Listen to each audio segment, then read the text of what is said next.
வெற்றிமாறன் படமே பார்த்தீங்கன்னா அவர் எப்போ ஆரம்பிக்கிறாரு, சொன்ன டயத்துக்கு பண்ணுவார்னா கொஞ்சம் டைம் எடுத்துடும் அவருக்கு. இப்போ இதுவே வந்து ஒரு ஷார்ட் பீரியடு ஃபிலிம் தான். நான் 3 to 6 months தான் நான் உங்களுக்கு இந்த படம் பண்ணி தருவேன்னா சிம்பு ப்ராஜெக்டில் வந்து தானுக்கிட்ட பேசுறது 6 மாதத்துக்குள்ள வருமா இல்லை அது மேலே தாண்டுமா 12 மாதம் வாங்குறது தெரியாது நமக்கு. அப்போது சிம்பு இந்த கேப்பில் வரும்போது சிம்புக்கு ஒரு பெரிய பிரேக் தேவைப்படுது. வெற்றிமாறன் போது உடனே கொடுக்குறாரு. அங்கே என்னென்னா அந்த ராஜ்குமாரோடைய டைரக்ஷனில் பார்க்கிங் டைட்டோட படம் பண்ணும்போது தான் அந்த ப்ரொடியூசர் ஒரு சின்ன சிக்கல் வருது அங்கே. அப்போ அதில் அவர் பிரேக் பண்ணுறாரு. அந்த டேட் இருக்கு. சிம்புக்கும் அந்த ப்ரொடியூசருக்கும் கிளாஷ் கிடையாது, அந்த ப்ரொடியூசருக்கு ப்ராப்ளம். அதனால வந்து இந்த சிம்பு 49 ஃபிலிமை வந்து கொஞ்சம் லேட்டாக பண்ணுறேங்கிறார். நெக்ஸ்ட் இயர் பண்ணிக்கோன்னு சொல்கிறார்.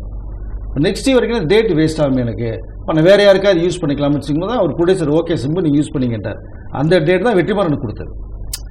அப்போ அந்த 49 ஃபிலிம் ராஜ்குமார் ஃபிலிம் வந்து கொஞ்சம் தள்ளுறாரு, அடுத்த படம் பண்ணிக்குவோம் அப்படின்னு. வரிசை லைனப்பில் 4 படம் கமிட் பண்ணி வச்சிருக்காரு. அஸ்வத் மாரிமுத்து வெயிட்டிங், இல்லைன்னா அஸ்வத் மாரிமுத்து டிராகனை கொடுத்ததுக்கப்புறம் சிம்புக்காக வெயிட் பண்ணிட்டு இருக்காரு. நீங்கள் விடுதலை இந்த படம் வெற்றிமாறன் படம் கொஞ்சம் தள்ளுறது மாதிரி இருந்தால் நீங்கள் அஸ்வத் மாரிமுத்துக்கு உடனே டேட் கொடுத்துருப்பார் சிம்பு. அந்த படம் இந்நேரம் முடிஞ்சிருக்கும், அது பெரிய பிரேக் அமைஞ்சிருக்கும்.